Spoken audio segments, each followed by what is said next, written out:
नमस्ते दाजु।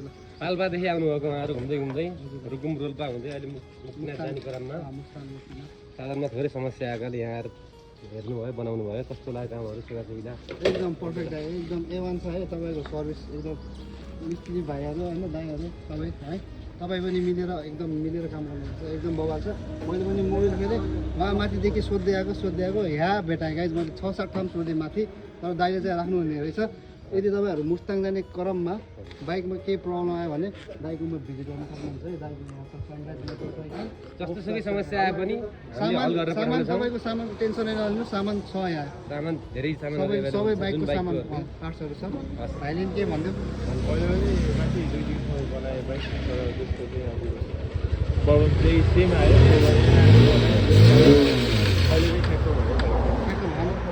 दुईटा बाइक सम्झिराख्नु होला कोही साथीहरू हाइवेमा हिँडिराख्नु भएको छ भने हाई पम्पनिर त